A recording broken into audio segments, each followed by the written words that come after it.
대답하실 수 있습니까? 여러분, 이 질문은 세상은 나에 대하여 공평한가? 그리고 하나님은 나에 대하여 공평하신가? 에 대해서 성경은 너무 많은 질문을 던졌었어요. 여러분, 시편을 보시면 시편에는 여러분 하나님께 드리는 찬양시가 많을까요? 비탄시가 많을까요? 비탄시가 훨씬 많습니다. 비탄시의 핵심은 뭔가 하면 하나님, 내 인생이 왜 이렇습니까? 내 인생이 너무 힘들고 어렵습니다. 하나님은 나에 대하여 귀를 닫으셨습니까? 하나님은 눈을 가리셨습니까? 하나님은 마음을 닫으셨습니까? 하나님 살아 계시기는 한 것입니까? 이런 표현들이 시편에 수두룩 빽빽하게 나옵니다. 하나님이 살아 계시고 나의 인생에 대하여 공평하신 분이라면 하나님, 세상은 왜 이렇습니까? 라고 하는 질문을 시편의 기자들은 계속 하나님께 던지고 있습니다. 다시 여러분에게 여쭤볼까요? 하나님은 여러분의 인생에 대해서 공평하셨습니까? 우리 아멘 하셨으니까 하나님께서 내 모든 기도를 들으시고 내 소원을 이루시고 나에 대하여 참으로 공평하게 대해주셨다. 난 하나님의 공평하심에 대해 만족한다 라고 하는 대답을 여러분 모두 하실 수 있으면 좋겠습니다. 그러나 또 그렇지 않은 일들이 많은 모양입니다. 특별히 시편의 기자는 그렇지 않았습니다. 오늘 우리가 이런 본문에서도 보면 사실 포도원 주인이 누구예요? 하나님이시잖아요. 포도원에서 일하는 사람들이 포도원 주인에 대하여 항의하고 있습니다.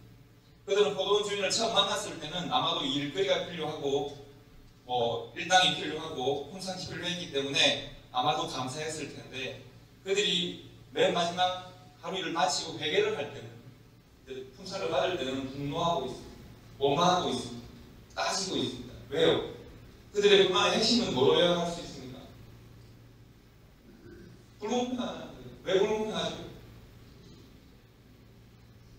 일을 더 많이 한 나와 일을 더 적게 하는 그들이 왜 동일한 대우를 받습니까? 라고 하는 항의입니다. 합리적입니까? 비합리적입니까? 합리적입니다. 말이 됩니까? 안 됩니까? 말이 안 됩니까? 선생님, 그 말씀 일관성을 가지셔야지. 아까는 그런 말씀 없이 이렇게 말하시면 되겠습니다. 어쨌든 자유롭게 대답하시면 좋습니다. 앞으로 대답을 잘해주시면 좋겠긴 한데, 어쨌든 그들이 분노하고 있는 이유는 그들의 기대가 거절되었기 때문에, 약속이 바뀐 것은 아니고 그들의 거절된 기대, 그들의 삶에 주인으로부터 받을 수 있는 그 품삯의 거절된 기대가 그들로 하여금 분노하게 만듭니다. 불공평하다고 생각하게 만듭니다. 저는 그들의 그 불만이나 불평이 나름 논리적이고 합리적이라고 생각을 합니다. 내가 이렇게 많이 노력하였으면 나는 더 많은 보상과 더 많은 사랑은혜 혹은 더 많은 품삯을 기대할 수 있지 않겠습니까? 비슷한 분노를 하는 시편 하나를 여러분 소개시켜드리면, 시편 73편을 여러분 아마 우상하시는 분들이 많을 거라고 생각합니다. 시편 73편을 한번 펴보시겠습니까? 저는 그렇게 생각합니다. 마태복음 20장에 이 불만하는 품삯을 불만하는 일꾼들이 시편 73편의 시인이라고 생각합니다. 시편 73편을 보시면 이렇게 시편을 시작합니다. 뭐라고 시작하느냐? 하나님이 참으로 이스라엘 중에 마음이 정결한 자에게 선을 행하신다고 해놓고는, 하나님이 그러신다고 해놓고는 나는 그의 넘어질 것, 나의 이름이 미끄러질 것. 왜냐하면 내가 악인의 형통함을 보고 내가 오만한 자를 질투했으니까요. 악인은 어떤 사람들인가? 죽을 때도 고통이 없네요. 그 힘은 강건하고 사람들이 당하는 고난이 그들에게 없고 사람들이 당하는 재앙도 그들에게 없고, 그러므로 교만이 그들에게 못 그리고 강포가 그들에게 오시고 살이 찌고 눈이 튀어나오고 그들의 소득은 마음의 소원보다 많고, 야, 이거 죽이지 않습니까? 그들의 소원이 그들의 마음의 소원보다, 소득이 소원보다 더 많대요. 그런데 이 사람들이 시인이 보기에는 악인입니까? 선인입니까?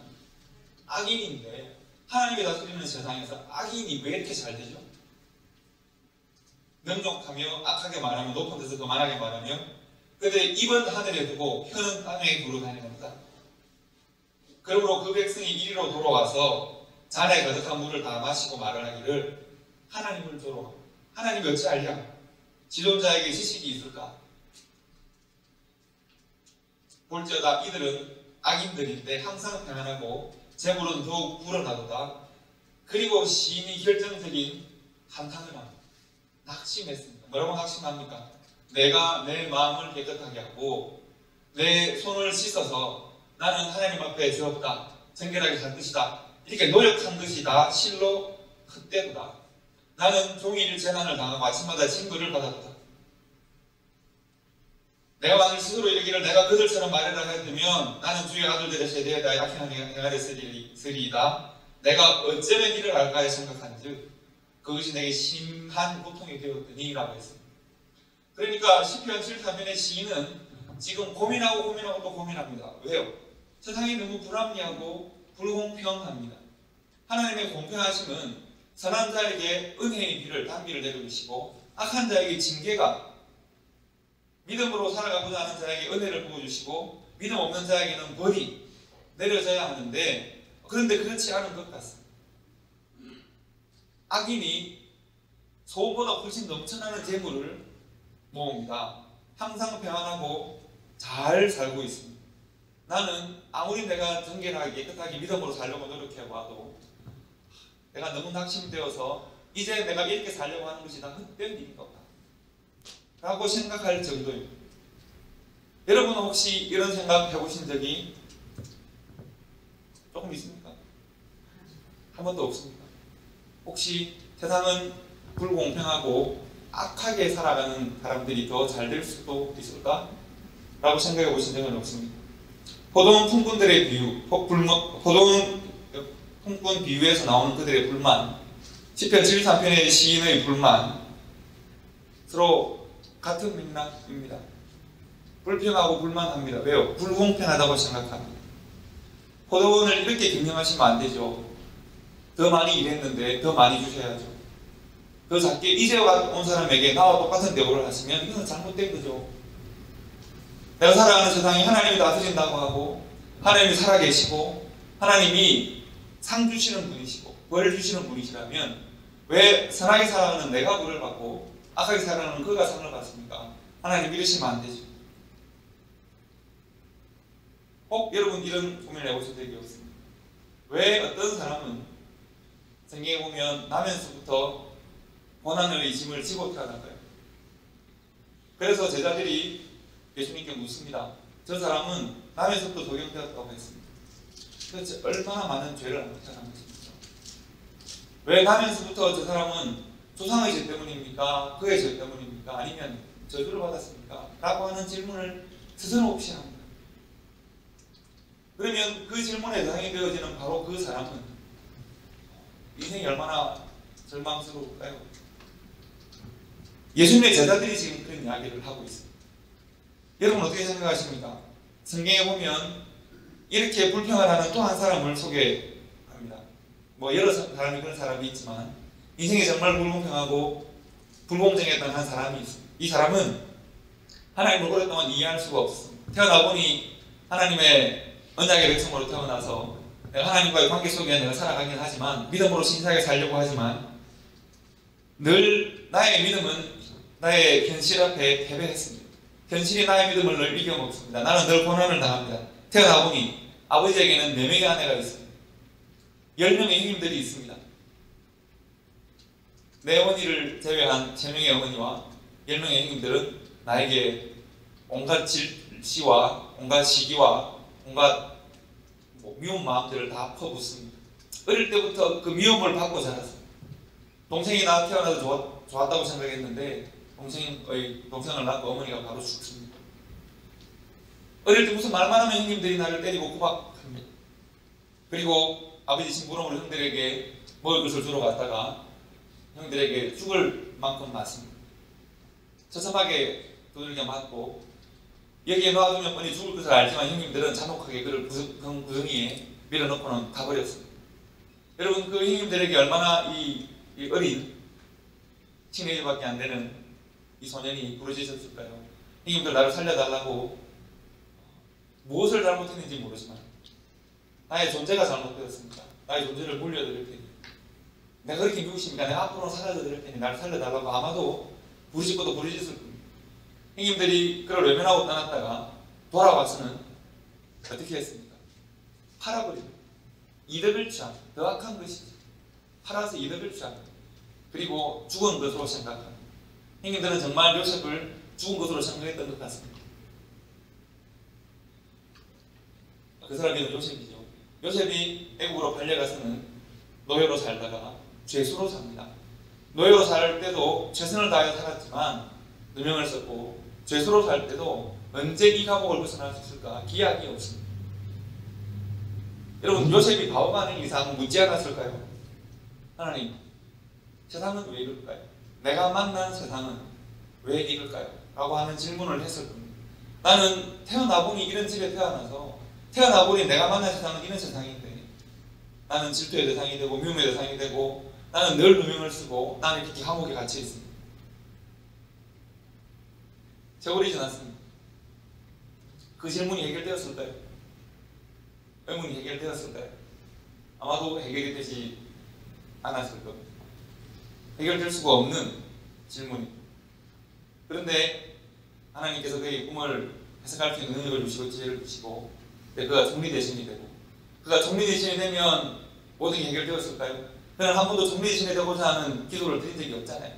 하나님이 그를 총리 대신으로 만들어 주셨으니까 기도의 응답이 아니에요.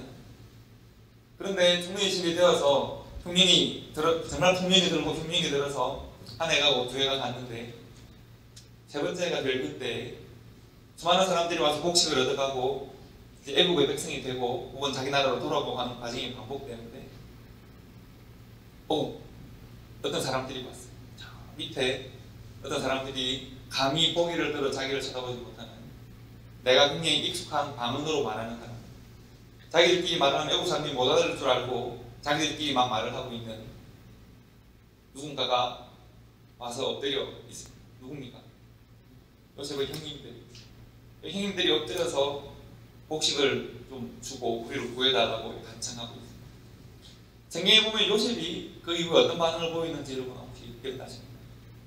요셉이 형님들의 그 모습을 보고 처음 보인 반응은 뭘까요? 성경 퀴즈입니다. 맞춰보십시오. 상은 목사님 주십시오.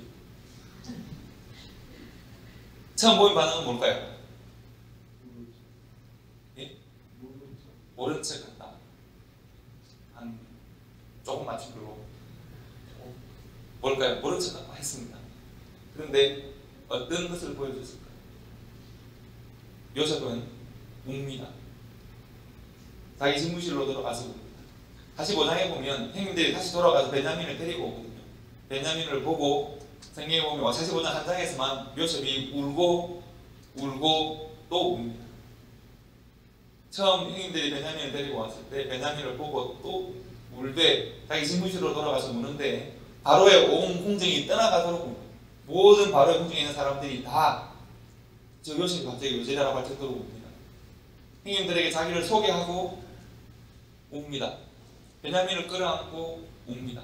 요셉의 울음의 의미를 해석해 주시기 바랍니다. 요셉은 왜 분노하거나, 요셉은 왜 응징하거나, 요셉은 왜 형님들에 대하여 따지거나 묻거나 하지 않고 울었을까요? 우리가 그걸 어떻게 알겠습니까? 그러나 저는 요셉의 울음을 그렇게 생각합니다. 요셉이 어릴 때 꾸었던 꿈이 있습니다.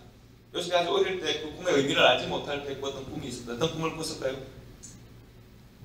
어떤 꿈을 꿨죠?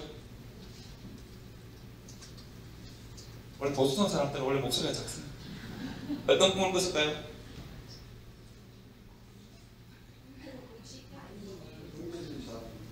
그렇죠. 절하는 꿈을 꿨죠. 저도 말을 작게 한 거고요.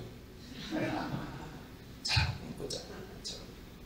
별들이 절하는 꿈을, 별집들이 아까 지난 말씀드렸지? 절하는 꿈을 꿨어요.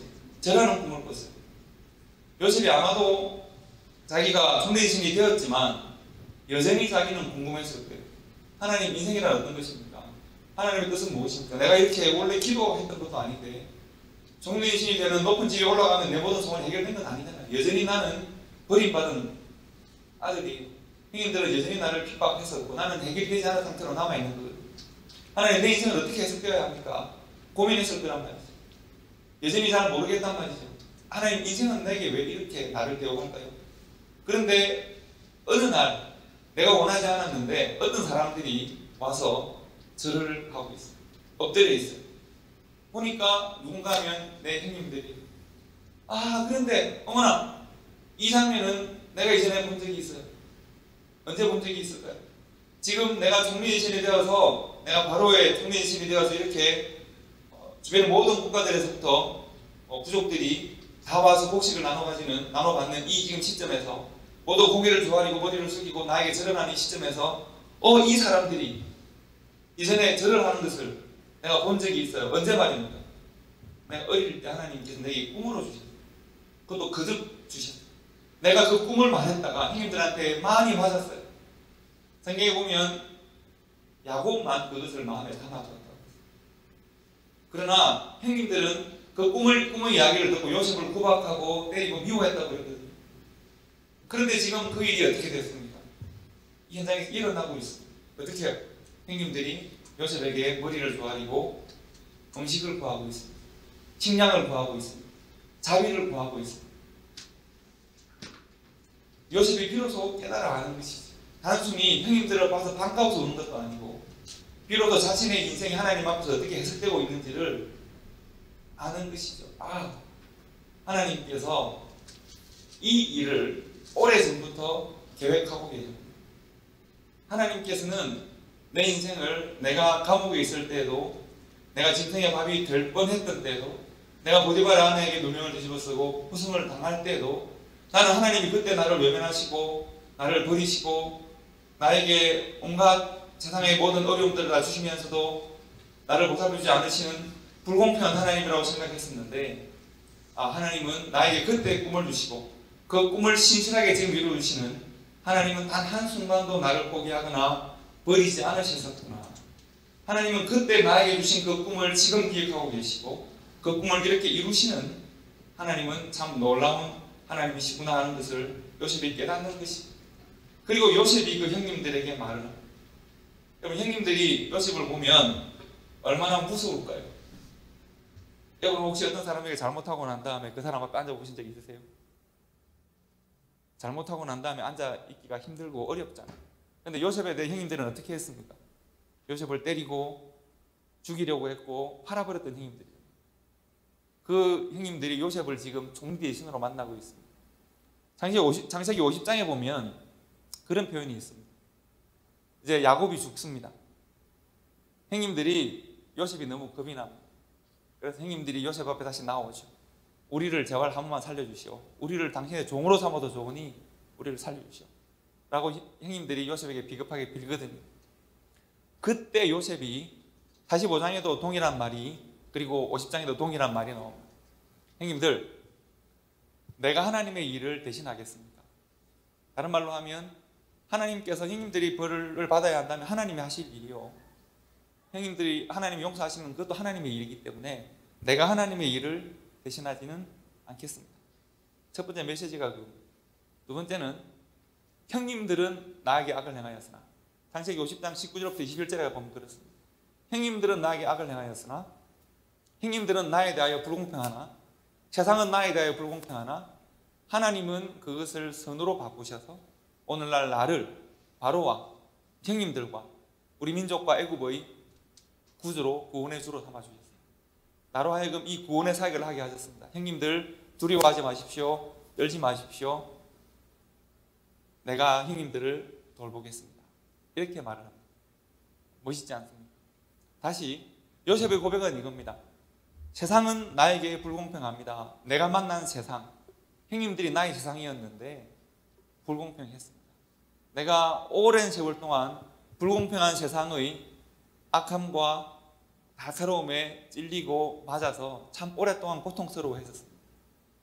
그러나 내가 하나님을 붙들었습니다. 하나님께서는 그런 나의 세상을 불공평함 속에 살아가는 나를 포기하거나 버리지 않으셨습니다. 하나님은 형님들의 모든 악함을, 형님들은 악을 행하였으나 하나님은 그 모든 것을 다 선으로 바꾸셔서 오늘날 나를 하나님의 일을 하게 하셨습니다. 형님들의 악함이 내 인생을 컨트롤하지 않습니다. 세상의 불공평함이 내 인생의 가치를 떨어뜨리지 않습니다.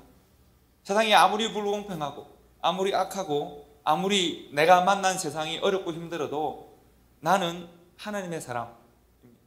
나는 하나님의 일을 할 사람입니다. 하나님은 내가 만난 모든 불공평함과 악함을 선으로 바꾸셔서 하나님의 일을 하게 하시는 분입니다. 그 고백을 형님들에게 합니다. 그 말을 듣는 형님들의 마음은 어땠을까? 형님들은 나에게 악을 행하였으나 하나님은 그것을 선으로 바꾸시고, 형님들은 나에게 불공평하게 행하였으나 하나님은 공평하신 하나님이시고, 내가 만난 세상은 나에 대하여 지극히 불공평했으나 하나님은 나에게 공평하신 아버지입니다. 이것을 요셉이 고백한 것입니다. 저는 이 고백이 성경의 고백 중에 가장 아름다운 신앙 고백이라고 생각합니다. 요셉의 시각이 바뀌는 것이죠. 꿈을 봤습니다. 어릴 때 그 꿈이 기억이 났습니다. 내가 여전히 어떤 고난 가운데 있을지라도 나는 하나님의 거룩하신 손 가운데 있다는 것을 깨달았습니다. 내가 죄인일 때도, 내가 억울한 죄를 뒤집어서는 감옥에 있는 죄인일 때도, 내가 노예로 살 때도, 내가 광야에서 형님들에게 맞아서 구덩이에 빠져 있을 때도 하나님 앞에서의 나의 가치는 변한 적이 없습니다. 하나님께서 나를 붙들고 계셨다는 것을 요셉이 비로소 깨닫고 알았을 때 요셉의 심령으로부터 맑은 생수의 강물이 흘러나오게 되는 것입니다. 여러분, 제가 그런 고민을 하고 또 하다가 나는 왜 이러지? 라는 고민을 하다가 중학교 한 2학년, 3학년 그 사이쯤 되었어요. 제가 얼마나 반항적이었냐면 이제 아버님, 어머님은 늘 두 번째 개척을 하셨어요. 해운대 개척을 하시고 또 연산동 개척을 또 하셨어요. 늘 바쁘신 거지. 얼마나 경제적으로 가난했지만 늘 바쁘세요. 그러면 옛날에 동그란 이렇게 상 있습니다. 기억나십니까? 양철로 된 동그란 상, 거기에 할머니, 우리 큰형 이렇게 저녁을 먹어야 돼요. 항상 이렇게 먹는데, 왜냐하면 여동생은 또 거제도로 또 갔고, 가난하다 보니 거제도로 갔고, 장님도 갔고, 이제 세상에 밥을 먹으면 우리 할머님께서 밥을 먹잖아요. 반찬도 몇 가지 없이 밥을 먹으면 우리 할머니께서 저 큰형님 밥 밑에다가 계란을 넣어 두시는 거예요. 이렇게 밥을 먹으면 형님 밥이 노랗게 변해요. 나는 이렇게 밥을 이렇게 하면 나는 여전히 누런 밥인데 왜 안 먹어? 하고 상뽕 차고 하면 또 할머니한테 맞고 형님한테 또 맞아요. 그래서 제가 맞다 보니 키가 큰 거예요. 너무 억울하고 보내가지고 사춘기도 시작되었겠다. 어떻게 인생이 이래? 막 그러는데 우리 큰형님이 4살 차이가 극복이 안 돼가 제가 진짜 정말 많이 맞아요. 형님한테 반항하고 왜 니만 사랑을 받아? 많이. 그런데 어느 날 서울에서 이제 고모님 댁이 방학이라고 내려오셔가지고 휴가라고 내려오셔가지고 그 모습을 우리 고모님이 보신 거죠. 고모님이 응도야, 저희 좀 가자. 해서 저를 데리고 가셨어요. 니 많이 힘들지? 내가 왜 나는 막 이렇게 막 했는데 고모님께서 뭐라고 하시냐면 니 할머니가 왜 큰형님한테만 저러는지 아나? 그걸 제가 어떻게 알아요? 내가 그걸 어떻게 합니까? 잘 들으라. 그리고 오늘 내가 니한테 해주는 이야기는 절대 다른 사람한테 내가 말해줬다고 말하면 안 된다. 세상이 다 아는 비밀 공개의 비밀을 이렇게. 응도야, 네 큰형에게는 친모가 있다. 그럴 때 제가 그게 무슨 말인지 몰라서 그랬더니 네 큰형님은 태어나고 7일 만에 친모가 돌아가셨다. 너무 큰 소리를 갑자기 뻥 들으니까 네? 큰형님의 엄마는 태어난 지 7일 만에 돌아가셨어요. 그때 아버지는 거제도 성광교회라는 교회에 전도사 하셨는데 거제도에서 부산까지 가려면 그때는 배를 타고 오래 가야 하고 7시간 이렇게 걸릴 때 거제도에서 차를 갈아타고 그래서 아버지가 신학교에 월요일 가시면 토요일 돌아오시는데 그 사이에 아기를 낳다가 간호중독으로 돌아가십니다. 그리고 그 교회 장로님이 누군가 하면 저희 외할아버지, 할아버지. 그 장로님이신 저희 외할아버지가 그때는 이제 저희 외할아버지가 아닌 거죠. 그 교회 그냥 장로님이신데 장로님이 젊은 전도사의 아내가 사모가 돌아가셨는데 어떻게 해결할 길이 없으니까 정말 아무런 능력이 없으니까 저희 할아버지의 선산에 그 사모를 묘를 이렇게 허락해서 묻어준 거예요. 그런데 할아버지에게는 딸이 딱 하나밖에 없는 저희 어머니가 딸이신데, 저희 어머니가 갑자기 애 딸린 호야비가 불쌍하게 보기 시작한 거죠. 그러니까 제 아버님이 이제 키가 저랑 비슷하죠. 180쯤 되세요. 그때 180은 굉장히 큰 키거든요. 그리고 아버님이 좀 잘생기셨어요. 제가 볼 때는 우리 어머니가 좀 그쪽에 하지 않았다 생각이 들긴 한데, 제 어머님께서 나이 이제 20살 갓 고등학교 졸업하고 그 옥장로의 공주였으셨어요. 그래서 저도 옥장로의 공주님이셨는데 마음에 불쌍한 마음이 막 생기기 시작해요. 그리고 선언을 하셨어요. 나 저 이전도사한테 시집간다. 돌아가신 지 얼마 그렇게 오래되지 않았을 텐데, 그러니까 당연히 반대하셨겠죠. 할아버지가 반대하셨는데 어머니 난 간다 하고는 하니까 저희 할아버지가 전도사를 쫓아냈죠. 우리 아버님께서 할아버지께 교회에서 쫓겨났어요. 쫓겨날 때 어머니를 데리고 쫓겨났어요. 그래서 합천 삼가 고향으로 가셨죠.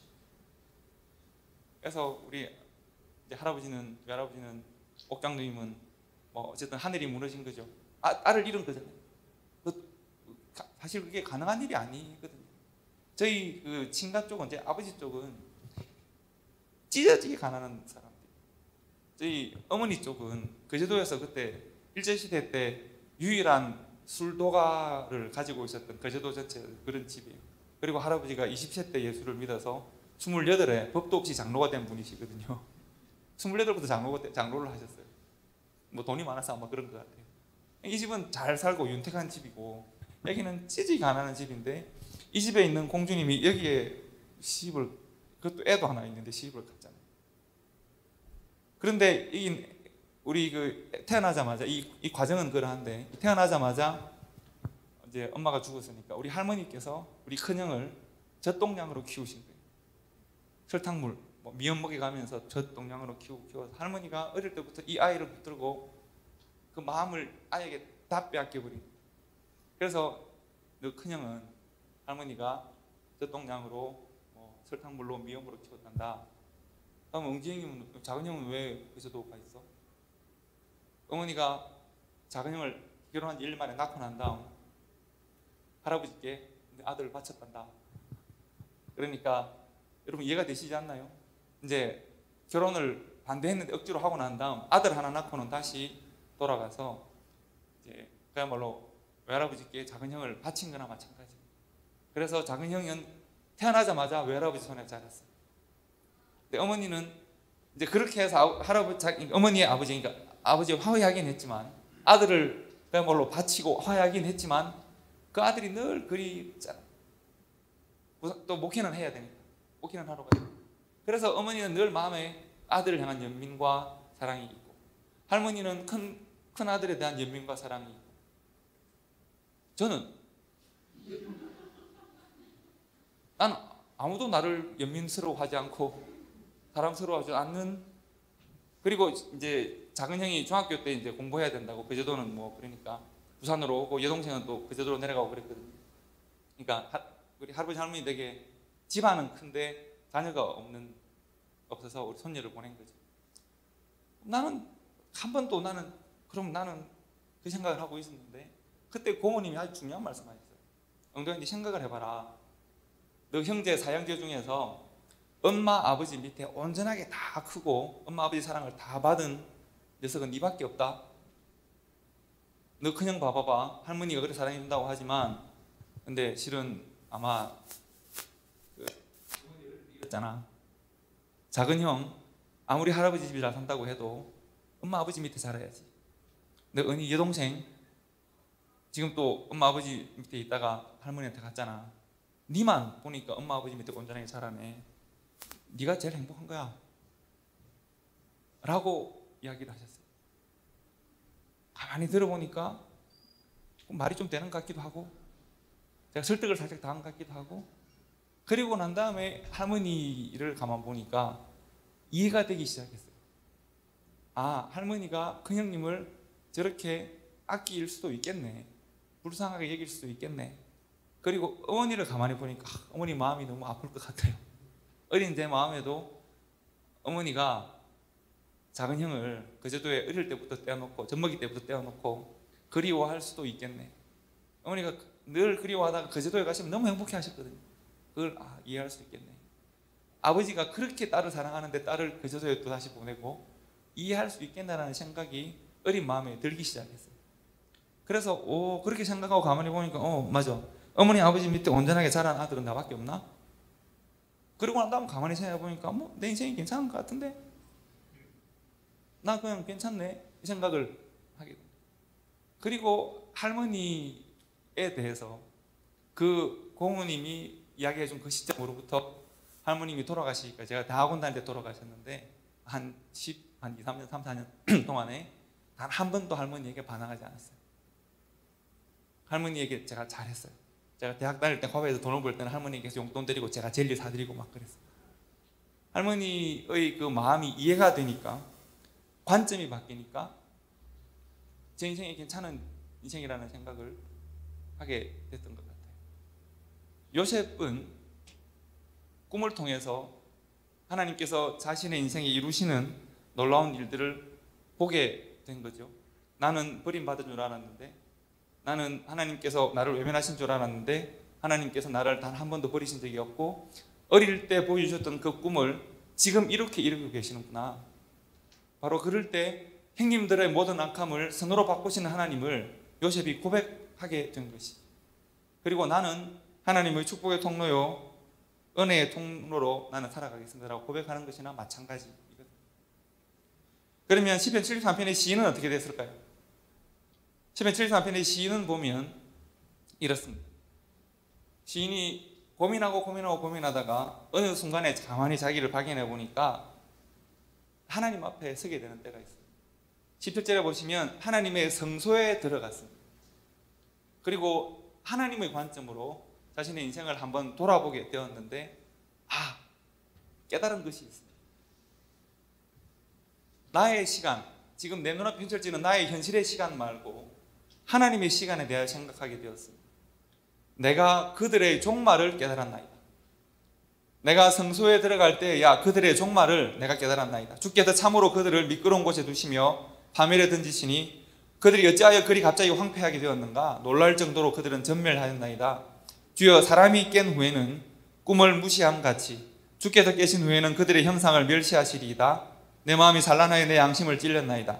내가 이같이 무지함으로 주 앞에서 짐승이 오나 내가 항상 주와 함께하니 주께서 내 오른손을 붙드셨나이다. 주의 교훈으로 나를 인도하시고 후에는 영광으로 나를 영접하시리니 하늘에서는 주 외에 누가 내게 있으리요 땅에서는 주밖에 내가 사모할이 없나이다. 내 육체와 마음은 죄악하나 하나님은 내 마음의 반석이시요 영원한 분기시라. 무릇 주를 멀리하는 자는 망하리니 엄녀같이 주를 떠난 자를 주께서 멸하셨나이다. 하나님께 가까이함이 내게 복이라. 내가 주 여호와를 나의 피난처로 삼아 주의 모든 행적을 전파하리이다. 낙심하고 절망하던 시인이 회복됩니다. 하나님 앞에서 회복됩니다. 어떻게 회복되었을까? 크게 세 가지로 정리할 수 있습니다. 첫째는 아까 말씀드린 대로 내 인생에 하나님의 시간에 대한 통찰력을 얻게 됩니다. 여러분, 사람의 시간과 하나님의 시간은 다릅니다. 적어도 사람의 시간은 하나님의 시간 안에서 해석되어야 합니다. 우리의 관점은 늘 우리의 시간에 머물러 있습니다.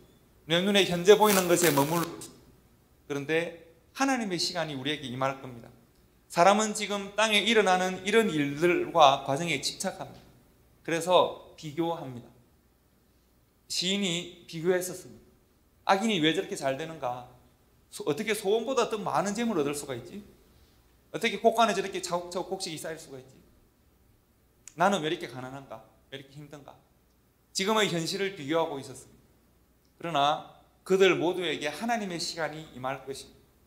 하나님의 시간에 하나님의 판단이 그들 사이에 있을 것입니다. 하나님은 하나님의 시간에서의 악과 선과 악의 결과를 하나님은 미리 말씀하셨습니다. 하나님이 하나님의 시간에 그들을 어떻게 대하실 것인가? 시인은 지금 그것을 보게 되었습니다. 어디에서요? 하나님의 성소에 들어가서 하나님의 관점으로 내가 나 자신의 삶을 돌아보았을 때 하나님의 공평하심을 확인하게 되었다는 겁니다. 두 번째, 그럼 하나님의 관점으로 내가 나를 바라보면 하나님은 과연 공평하신 분이신가? 하나님은 공평하신 분이십니다. 하나님은 공평하신 분이십니다. 하나님은 어떻게 공평한가? 지금 나는 나면서부터 이런 고통을 겪고, 나는 살다 보니 내가 잘못하지 않았는데 나는 이렇게 어려움을 당하고, 여러분 팬데믹을 어떻게 보내셨는지 모르겠는데 저희 교회 권사님 한 분, 아주 네일샵을 잘 하셨던 권사님이 계십니다. 필라델피아 시내 한복판에서 네일을 할 줄 모르셨는데 네일샵으로 거기 진출하셔가지고 아주 네일샵을 잘 가꾸셨습니다. 전에 그 블랙 라이브스 매터 뭐 이런 사건이 있었던 게 기억나시죠? 그때 필라델피아 폭동이 크게 일어났습니다. 난장판이 됐습니다. 시내에서 폭동이 일어났기 때문에 그때 이 권사님하고 집사님 부부가 그냥 내가 이제 곧 은퇴할 텐데 이것을 이제 정리하고, 꽤 액수가 비싸더라고요. 정리하고 이제 은퇴를 하고 교회 충성하고 이런 이야기 막 하셨거든요. 어떻게 됐을까요? 뭐 시내가 공동화됐으니까. 필라델피아 시내는 지금 사람들이 다 돌아오지 않았습니다. 네일샵이 권사님이 팔기를 원하셨던 가격의 20분의 1에 겨우 넘겨졌습니다. 팔기를 원하셨던 가격의 20분의 1에 넘겨졌습니다. 지금은 가끔씩 이렇게 웃으면서 그런 말씀 하시거든요. 목사님, 하나님은 나한테 왜 이래요? 이런 이야기 하시거든요. 내가 평생에 이 네일샵 하나 미국 와서 해가지고 이걸로 은퇴해가지고 내가 한번 노후를 보장받으려고 했는데 팬데믹이 올지 꿈도 못 꿨다는 거예요. 여러분, 때로 우리의 삶에는 내가 원인을 제공하지 않았는데 삶의 결과가 내게 아주 악하게 닥칠 때가 있지 않나요? 혹은 내가 원인을 제공하지 않았는데 내 삶에 무거운 짐을 지고 내가 살아가는 경우들이 있지 않나요? 나는 선을 행했는데 결과가 악할 때가 내게 있단 말이죠. 어떻게 하나님이 공평하실까? 하나님이 그럼에도 불구하고 어떻게 하나님을 공평하다고 말할 수가 있는가? 시인은 지금 무엇을 이야기하느냐 하면 하나님의 공평하심은 복음으로 선포되었습니다. 여러분, 예수님께서 소가성물가 여인에게 말씀을 전하시고, 그리고 예수님께서 이어서 생수에 대한 말씀을 전하십니다. 누구든지 목이 마르거든 내게로 와서 마셔라.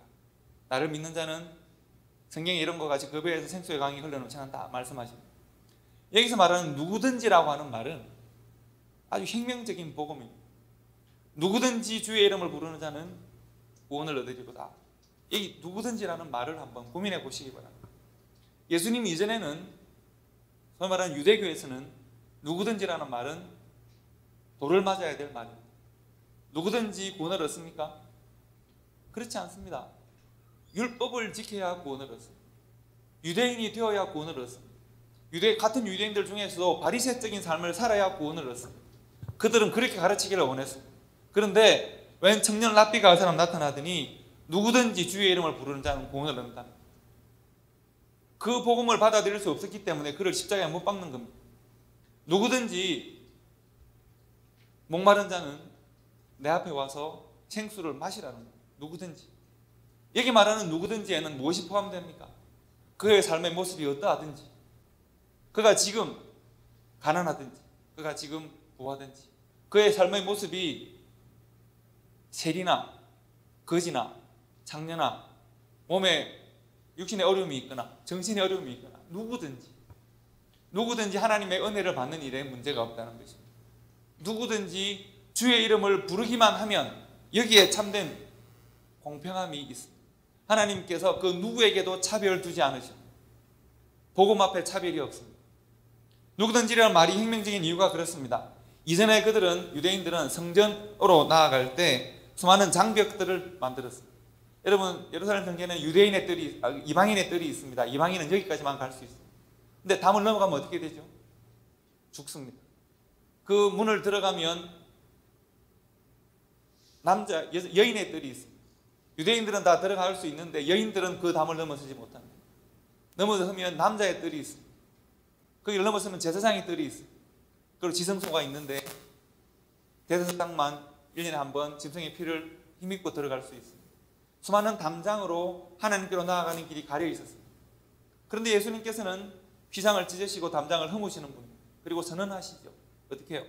누구든지 주의 이름을 부르는 자는 구원을 얻을 것입니다. 신분에 관계없습니다. 능력에 관계없습니다. 남녀의 구별이 없습니다. 민족의 구별이 없습니다. 피부색의 구별이 없습니다. 누구든지라고 하는 하나님의 공평하신 은혜가 우리들에게 하늘로부터 땅으로 허락되었습니다. 하늘로부터 땅으로 허락되었습니다. 우리가 이것을 복음으로 받을 수 있어요. 누구든지 나에게는 좀 더 많이 너에게는 적게가 아니라, 그에게는 많이 나에게는 적게가 아니라 하나님의 구원의 이 은혜가 공평하게 허락되었습니다. 누구든지 주의 이름을 부르는 자는, 누구든지 주 앞으로 나오면 생수를 마시면 구원을 얻을 수가 있습니다. 여러분, 이 말씀이 얼마나 희망적인 말씀인지가 우리에게 와 닿아야, 죄인도 장녀도 세리도 어린아이도 소경도 귀가 들리지 않아도 나 환자라고 할지라도 그들의 조상이나 그들의 죄로 말미암아 책망받거나 징계를 받는 것이 아니라 그들 또한 하나님의 사랑과 은혜와 구원의 대상입니다. 그들 또한 십자가의 은혜의 대상입니다. 삭개오와 세리요한에게 임하는 복음이 동일합니다. 제자들과 나면서부터 적용되었던 바리메오에게 임한 하나님의 복음이 동일합니다. 바리새인들과 귀신 들린 아들을 놓고 고민하고 하나님 예수님 앞에 나온 아버지의 기도가 동일합니다. 두렵돈 헌금을 하는 과부와 과부에게서 수탈한 돈으로 헌금을 하는 서기관들, 그들에게 임하는 복음은 동일합니다. 모두가 누구든지 해당됩니다. 공평합니다. 이 공평함이 오늘날 여러분과 제게도 적용이 되어지지 않았습니다. 우리는 원래 누구든지 해당되지 않는 사람들이었습니다. 그러나 우리를 예수 그리스도의 피로 모든 담당을 허무시고 우리를 누구든지 영역으로 끌어들이셔서 우리에게 복음을 허락하셨습니다. 이 복음에 반대했던 바리새인과 서기관들과 제사장들이 이 복음의 핵심이신 예수를 십자가에 못 박는 것입니다. 여러분, 우리는 누구든지 해당되어지는 그 복음을 받고 믿어서 우리는 한때는 이방인이었지만 이제는 하나님의 자녀가 되고 백성이 되어서 누구든지 주의 이름을 부르는 자가 얻는 구원의 은혜를 우리가 힘입고 살아가지 않습니다. 하나님은 그래서 공평하신 분이십니다. 그러나 그렇다면 하나님이 주시는 은혜는 모든 사람에게 동일한가? 여러분, 그 송명희 시인 아시지 않습니까? 송명희 시인이 그 여러 시를 쓰고 찬양을 했는데 가장 유명한 시가 어떤 시입니까? 나 가진 재물 없으나, 그 옛날에 제가 좀 했는데 지금 잘 못해요. 나 지식 없으나 나 남에게 있는 건강이 있지 않으나 나 남이 없는 것 있으니 나 남이가, 이렇게 하지 않습니까? 그런데 여러분 생각해 보십시오. 하나님의 공평은 그에게는 건강이 있고 나는 그럼 지식이 있으면 공평한 것입니까? 이 찬양은 좀 문제가 있지 않습니까? 내가 하나님은 공평하다고 지금 공평하신 하나님이 나 남이 없는 것 같게 하셨네, 이 찬양을 하잖아요. 남이 없는 거를 내가 갖고 내가 있는 걸 그가 못 가져야 공평한 건데, 그러면 송명희 시인이 내가 하나님의 은혜를 깊이 깨닫고 구원의 은혜를 노래합니다. 그러면 공평하신 하나님은 저들에게는 그럼 구원의 은혜를 안 줘야죠. 제가 너무 꼰 겁니까 이거? 그렇지 않나요? 그래서 송명희 시인의 책을 제가 이게 너무 궁금했어요. 제가 볼 때는 좀 찬양이 잘못된 것 같다.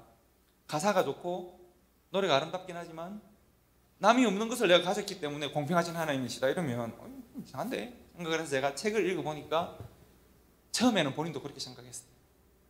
하나님의 공평하심을 내가 확인하고 싶고 하나님은 내게 왜 이랬을까? 나는 왜 나면서부터 이럴까?를 고민했었는데, 하나님은 공평하시지, 이걸 전제로 놓고 저 사람들은 예수를 믿는다고 하지만 은혜를 다 몰라, 나는 은혜를 깊이 깨달았지, 그러므로 하나님은 공평하셔 라고 말을 하고 싶었다는 거예요.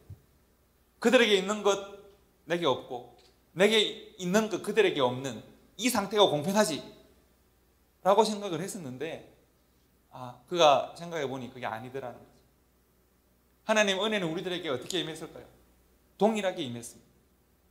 공평하게 임했습니다. 문제는 어떤 사람에게는 하나님의 은혜가 동일하게 공평하게 임하였음에도 불구하고 그들이 그들의 삶의 만족과 교만 때문에 하나님의 은혜를 거부하는 사람들은 있다는 것이죠. 예를 들면 예수님께서 복음을 전하십니다. 많은 사람들이 예수의 구원의 복음의 은혜를 받습니다. 그리고 설득당합니다. 그들 중에 바리새인들도 있었어요. 바리새인한 율법사가 예수님께 나옵니다. 예수님, 어떻게 하면 구원을 얻을 수가 있습니까? 영생을 얻을 수가 있습니까? 어떻게 하면 될까요? 하나님의 말씀에 뭐라고 했느냐, 율법에 뭐라고 했느냐. 저는 그 모든 것을 다 지킵니다.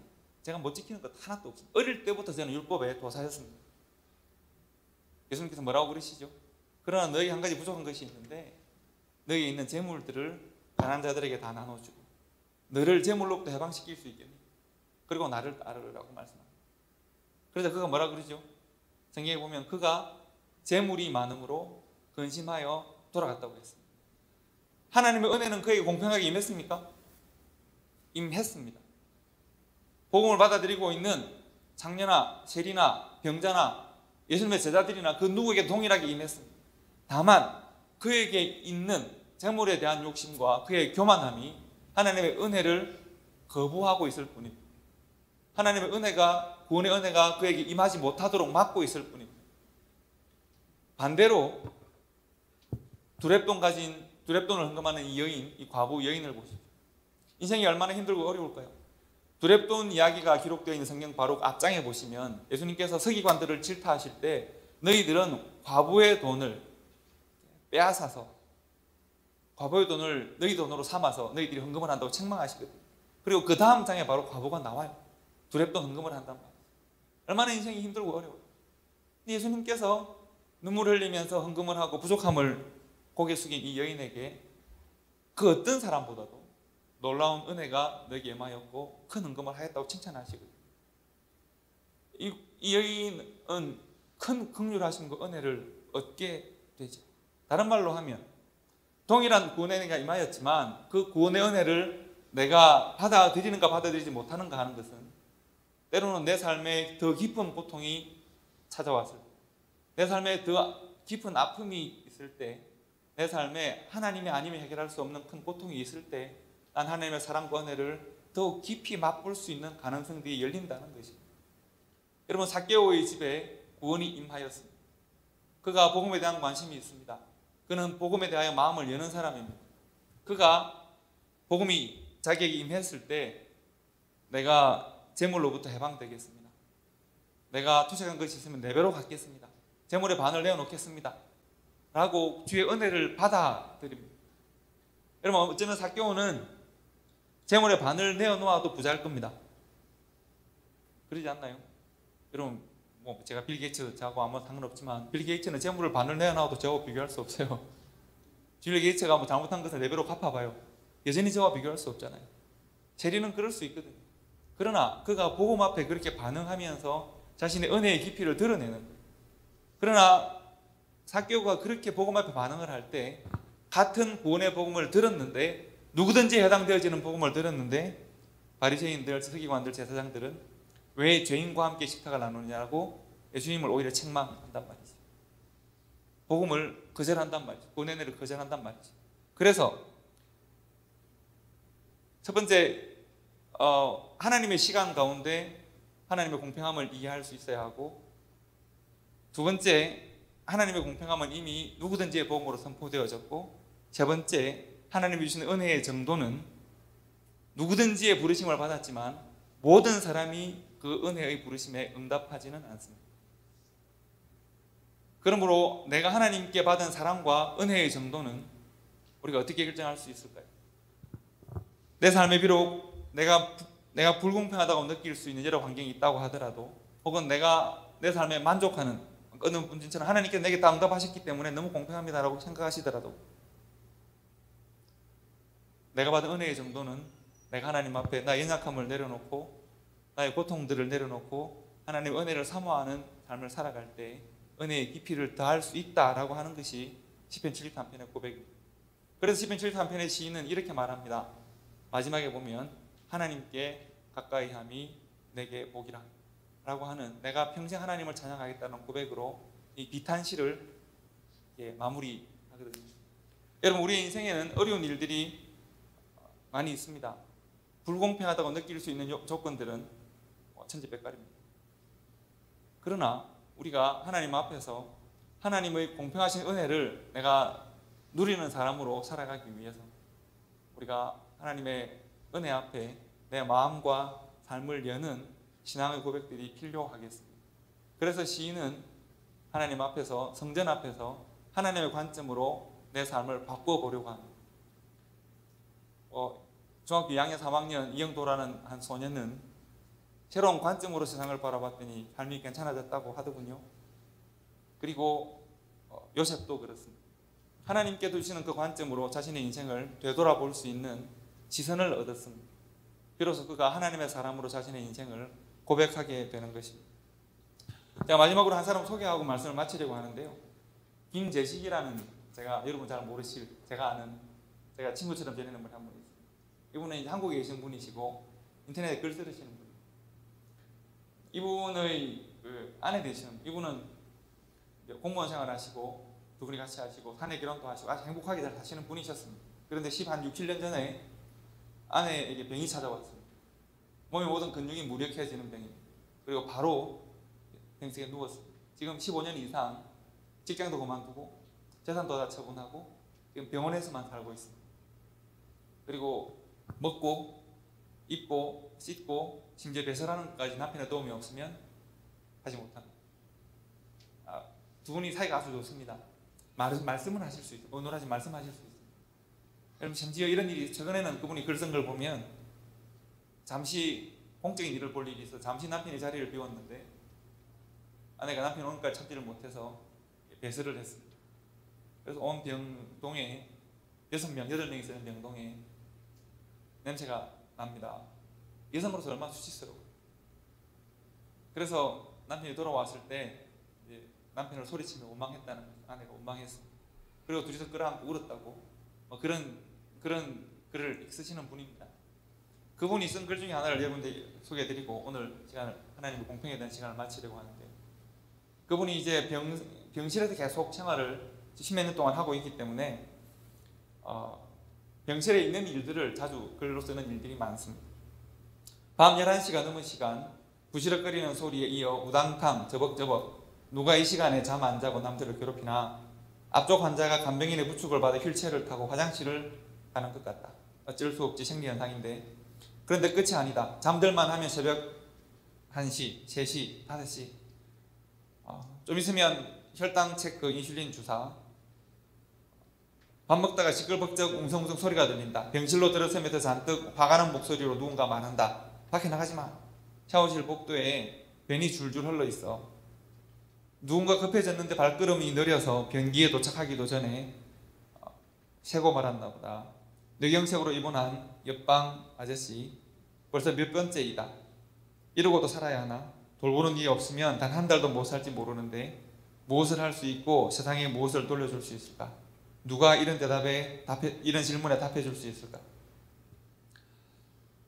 그런데 사람이 소용 여부로 살고 또 죽고자 한다면 아무도 죽는 걸 말릴 이유도 없고 그것이 죄도 되지 않을 것이다. 굳이 약자를 돌보라는 명령과 상한 갈 때도 긁지 않으신다는 약속은 왜 필요할까?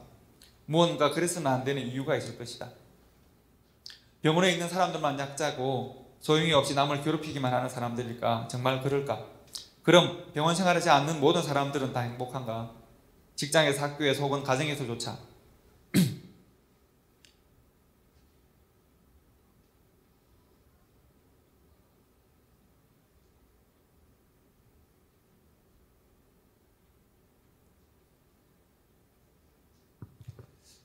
열등감과 약자로 몰려서 한없이 힘들어하는 사람들이 수두룩한데 인생의 고통에는 순서가 없는 것 같다. 위아래도 없는 것 같다. 그래서 나의 고통이 세상에서 항상 힘들다고 느끼지만 그렇게 말해서는 안 되는 것 같다. 생각해보니 나는 아내보다 덜 힘들고 누군가는 나보다 덜 힘들다. 그건 심정의 강도를 말하는 것이 아니라 누가 누구를 도와줄 정도의 기준으로 말하는 것이다. 그러니 자신의 어려움이 고난이 세상에서 가장 무겁다고 말하지는 말 일이다. 누군가를 도와줄 힘만 있거나 나의 도움조차 필요한 사람이 있다면 나는 누구보다 조금 나은 사람인 것이다. 궁금하다. 내 아래 깔린 아내보다 더 힘든 사람이 누구일까? 예전에 지나온 병원들을 떠올리니 있었다. 그러면 그들보다 더 아래에 있는 사람은 또 누굴까? 그 사람 아래, 또 아래, 그 아래에 있는 사람은 누굴까? 아, 있다. 세상 그 누구보다 아래, 가장 깊은 바닥에 있는 그 누구, 가장 바닥에 물릴 만한 자기 잘못도 없고 그것을 벗어날 만한 힘도, 그것을 벗어날 수 있는 힘이 있고 백도 있는데 고스란히 지옥을 당하고 고통당하며 찍소리하지 않고 마침내 죽음까지 당한 한 사람이 있다. 그 바닥을 딛고 그 위에 한 사람이 있고 그 위에 조금 덜한 한 사람이 있고 그 위에 또 내가 있고 그 위에 아내가 있다. 그렇게 우리는 세상 모두를 떠나야 할 자격은 없어졌다. 밉고 화가 나다가도 그 도움도 못하는 사람을 인정하기로 했다. 저 사람의 도움조차 받아야 할 더 어려운 사람도 있는데 그렇지 살아야 하고 말고 하기는 내 아내도 별 만만치 않으니 이런 글을 그분이 썼습니다. 제가 내일 하나 글을 더 읽어드리려고 하는데 김재석 씨는 아내를 봅니다. 그리고 함께 병동에 있는 사람들을 봅니다. 인생 이래도 될까를 생각하는데 보면 이 사람보다 더 어려운 사람이 있습니다. 또 더 비참한 사람이 있습니다. 더 비참한 사람이 있는 것 같습니다. 그런데 자기가 생각해 보니 아무리 사람이 비참한 죄이 있다고 하더라도 하나님이면서 이 땅에 내려와서 사람의 죄를 지려고 내려왔는데 사람들에 의해서 죽임당하는 예수보다 더 밑에 내려갈 수는 없는 것 같습니다. 그러므로 예수 위에 그가 있고 그 위에 또 그가 있고 그 위에 그가 있고 그 위에 아내가 있고 그 위에 내가 있다면 나는 하나님의 공평하심을 충분히 찬양할 수 있다 라고 그가 고백하는 내용입니다. 성도 여러분, 하나님은 공평하신가? 하나님은 공평하신 분이십니다. 하나님의 공평하심의 증거는 우리의 삶에 아무리 우리가 불평한다고 해도 더 이상 불평할 수 없는 예수 그리스도를 이 땅에 보내셔서 하나님의 공평을 완성하셨기 때문에 그렇습니다. 하나님의 공평하심의 완성은 예수 그리스도의 십자가입니다. 그리고 십자가에서 우리를 바라보십니다. 십자가의 위치는 고통의 우리의 삶보다 저 아래 가장 깊은 곳에서 하나님의 십자가가 놓여 있고 예수님은 그 십자가에 매달리셔서 우리의 삶을 바라보고 계십니다. 우리가 우리의 손으로 어떤 하나의 일을 하고 그것으로 다른 사람을 위할 수만 있다면, 하나님을 노래할 수 있다면 하나님은 우리에 대하여 충분히 공평하신 것입니다. 그 아들을 보내셨기 때문에 그렇습니다. 공평하신 그 하나님을 우리가 날마다 은혜로 만나고 하나님께 예배하고 교통하고 영광 돌릴 수 있는 우리 성도들 되시기를 축복합니다. 기도하겠습니다. 아버지 하나님, 주님의 은혜를 감사를 드립니다. 이 세상 가운데 찾아와 주시고 우리를 만나 주시고 하나님의 사랑으로 인도하여 주심을 참으로 감사를 드립니다. 아버지 하나님, 우리가 공평하신 하나님을 찬양하고자 합니다. 하나님의 은혜를 마음껏 노래하고자 합니다. 우리의 불공평한 인생에 찾아와 주시고 우리의 불의한 인생을 주님 도와주셔서 하나님의 공의와 하나님의 사랑과 은혜로 하나님의 공평하신 그 사랑으로 우리를 이끌어 주시고 우리가 날마다 노래하며 찬양하며 하나님과 교통하는 하나님의 사람들로 살아갈 수 있도록 도와주시옵소서. 감사드리며 예수님 이름으로 기도드립니다. 아멘.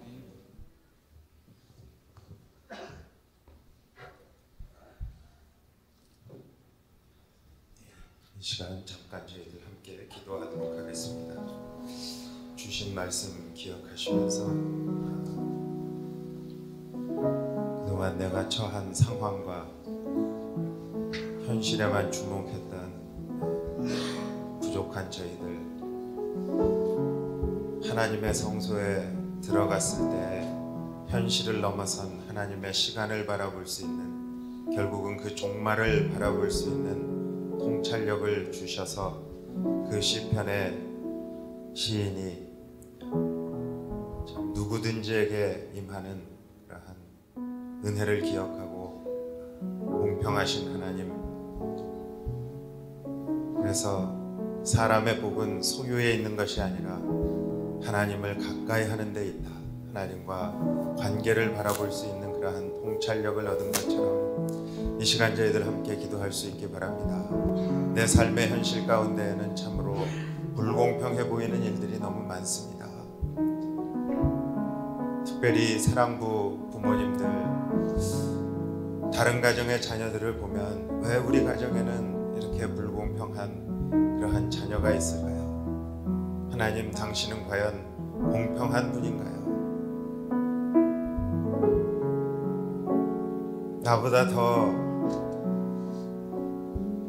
흥왕하고 비즈니스에서 잘 되는 사람의 그 속사정을 내가 아는데, 그는 선하게 사업을 경영하지도 않고 참 그 사악한 마음으로 속임수도 쓰고 하는데 왜 그는 흥하고 나는 이렇게 힘든가요? 과연 공평하신 하나님, 그 하나님은 어디에 계신가요? 하지만 저희들 이 시간 하나님의 성소에 들어가는, 하나님의 말씀의 깊은 곳에 들어가는, 하나님의 은혜의 자리에 들어가는 그러한 저희들의 모습이 필요한 것 같습니다. 주님 앞에 그러한 시간의 통찰력을 주세요. 깨달음을 주세요. 그리고 공평하신 하나님을 붙잡게 해주세요. 저희들 함께 통성으로 기도하도록 하겠습니다. 사랑의 아버지 하나님, 감사합니다. 참으로 귀한 주의 종을 통해서 참 공평하신 하나님을 다시 이해하고 바라볼 수 있게 해주시니 감사합니다. 아버지 하나님, 내가 가진 것이 없고 나의 상황과 나의 형편이 너무나도 처절한 가운데 있습니다. 그 가장 밑자리에, 그 가장 낮은 곳에 죽임을 당하기 위해서 오신 예수 그리스도를 바라볼 수 있는 그 은혜, 그리고 그 예수님을 붙잡기만 하면 누구든지 구원을 해주시겠다고, 은혜를 주시겠다고 하시는 그 공평하신 하나님, 그 공평하신 하나님 붙잡고 갈 수 있게 해주세요. 나의 시선이 현실에 너무너무 맞춰져 있는 이 부족한 자에게, 우리들에게 시간의 통찰력을 주세요. 일의 결국은, 일의 종말은 선하신 하나님이 승리하시고 선하신 하나님이 악을 모두 물리치시는 그러한 일의 종말을 바라볼 수 있게 하시고, 누구든지 믿는 자에게 은혜를 허락하신 공평하신 하나님, 그 공평하신 하나님, 그 하나님이 베풀어 주신 은혜를 받을 수 있도록 저희들의 몸과 마음, 특별히 저희들의 마음을 깨끗이 씻어서 아버지 하나님, 그 은혜를 가득 담을 수 있게 해주세요. 은혜를 체험할 수 있게 해주세요. 우리 가정에 부족한 자녀가 있습니다. 아버지 하나님, 내 사업이 너무나도 형편이 없습니다. 아버지 하나님, 악한 자들이 주위에서 흥하고 직장에서 참으로 약삭빠르게 일하는 사람들이 오히려 더 높은 자리에 올라가는 불공평을 봅니다. 하지만 하나님은 공평하시고, 아버지 하나님, 그러한 모든 것들 주님과 가까이 하는 것이 나에게 복이라고 고백한 시편, 우리의 신앙을 굳게 가질 수 있도록 아버지 하나님 역사하여 주시옵소서. 주님 감사합니다. 이제 저희들 오늘 이렇게 집회를 주관해 주신 사랑부를 위해서 함께 기도하도록 하겠습니다. 사랑부에 참 공평하신 하나님이 똑같이 사랑하시고, 아니 더 긍휼히 여기시는 그 자녀들이 있습니다. 그 자녀들을 저희들이 어떻게 섬길까 늘 노심초사 저희들이 중보하며 기도했는데, 그 사랑부를 위해서 이 시간 참 간절한 마음으로 기도할 수 있게 바랍니다. 그리고 내일 또 있을 그 세미나 시간에도 하나님 은혜를 주셔서 저희들 많이 깨닫게 하시고, 그 좋으신 하나님, 공평하신 하나님을 붙잡을 수 있는 그런 복된 시간이 되게 해주세요. 이 시간 함께 기도하고 또 마지막 찬양팀 나와서 찬양하면서 집회 마치겠습니다.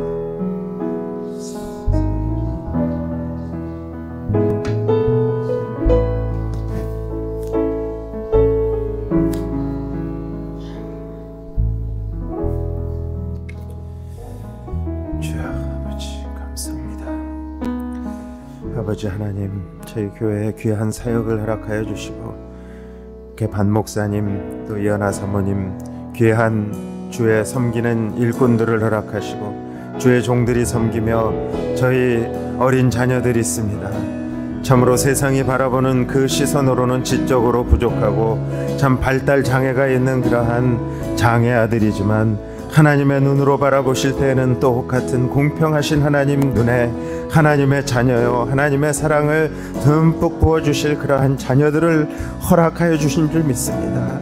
아버지 하나님, 저희들의 시선으로 판단하지 않게 하시고 저희들 수고가 더 많이 들어가고 저희들 더 많은 힘을 쓰고 더 많이 섬겨야 한다면 저희들 섬길 수 있는 마음 주시고, 아버지 하나님, 그들을 저희들 안아줄 수 있는 주님의 마음으로 그들을 섬길 수 있는 그러한 사랑부 사역이 될 수 있도록 하나님 축복하여 주시옵소서. 아버지 하나님, 역사하여 주시옵소서. 내일의 세미나, 내일의 집회 시간도 주님 앞에 의탁합니다. 아버지 하나님, 저희들의 부족했던 것들 깨닫는 시간 되게 하여 주시고, 아버지 하나님의 복음이 얼마나 공평하신가, 아버지 하나님이 얼마나 공평하신 하나님이신가, 아버지 하나님이 얼마나 우리를 사랑하고 계신가. 아버지 하나님이 그저 악인들이 잘 되는 것을 보고만 계신 것이 아니라 그 일들을 통해서 우리 한 사람 한 사람을 더 믿음으로 빚어가신다는 그러한 공평하신 하나님을 발견하고 저희 사랑부 자녀들을 더욱 참 사랑으로 섬길 수 있는 그러한 저희 교회가 될 수 있기를 간절히 소원하옵고, 예수님의 이름으로 감사하며 축복하며 기도드렸습니다. 아멘. 이제 다 함께 자리에 나오셔서 그 놀라운 은혜로 다가갈 수 없는 하나님의 은혜를 주의 백성으로 교회된 이름으로 불러주신 하나님께 감사하는 마음으로, 우리를 통해서 일하시는 하나님을 기대하는 마음으로, 또 사람들을 통해서 정말 하나님 나라와 그를 세워가실 그 하나님 놀라운 공평하신 하나님의 손길, 그 섭리를 감사하며 찬양하며 나아갔으면 좋겠습니다.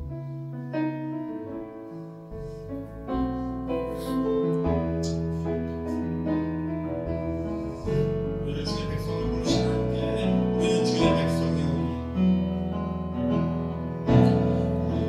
우리는 주의 백성이오니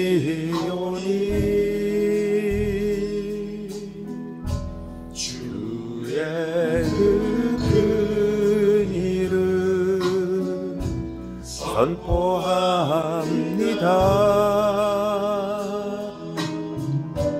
이 모든 세상에 빛으로 부르셨네. 주의 얼굴 구할 때 역사하소서. 아멘.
하늘에 계신 우리 아버지여, 이름이 거룩히 여김을 받으시오며 나라가 임하옵시며 뜻이 하늘에서 이루어진 것 같이 땅에서도 이루어지이다. 오늘날 우리에게 일용할 양식을 주옵시고 우리가 우리에게 죄 지은 자를 사하여 준 것 같이 우리 죄를 사하여 주옵시고 우리를 시험에 들게 하지 마옵시고 다만 악에서 구하옵소서. 대개 나라와 권세와 영광이 아버지께 영원히 있사옵나이다. 아멘.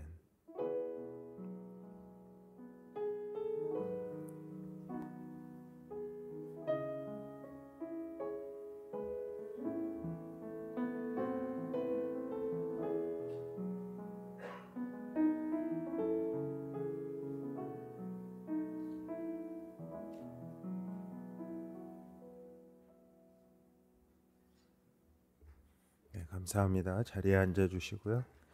오늘 참 하나님이 은혜를 많이 주셔서 나는 하시던 분이 이렇게 공평하신 하나님 선포하시고 또 은혜의 말씀 주신 우리 이응도 목사님께 감사의 박수 한번 드리겠습니다. 실질적으로 이제 저희들이 사랑부가 생겨서 사랑부에 있는 아이들을 또 저희 성도님들이 어떻게 대해야 할까 뭐 이제 이런 문제들도 있어요. 그래서 내일 좀 그런 부분에 있어서 현실적인 저희들에게 큰 도움이 될 수 있는 그러한 이야기들을 내일 10시부터 또 이렇게 세미나로 인도해 주실 텐데요. 많이 참석하셔서 또 은혜 받으시고 굉장히 실질적인 문제입니다. 저희 사랑부가 생기긴 했는데 그 아이들을 어떻게 대해야 하고 또 사랑하는 마음이 없으신 분 아무도 없으실 거예요. 다 사랑하는 마음이 있는데 그것을 어떻게 표현해야 하고 어떻게 그 아이들을 자녀들을 대해야 할까 또 저희들 많이 좋은 또 배움의 시간 이렇게 될 수 있으면 좋을 것 같습니다. 그리고 오늘 또 이렇게 김진구 김일애 집사님께서 저희들 모임 끝나고 이렇게 다과할 수 있도록 간단하게 이렇게 간식을 또 제공해 주셨습니다. 그래서 또 서로 대화하시고 또 교제하시면서 이렇게 헤어지시고요. 내일 아침 6시에 또 새벽 예배 있습니다. 그래서 새벽 기도회도 기억하시고 10시에 자녀교육 세미나 이제 파트 2 기억하시고 많이 참석해 주시기 바랍니다. 감사합니다. 집회 모두 마쳤습니다.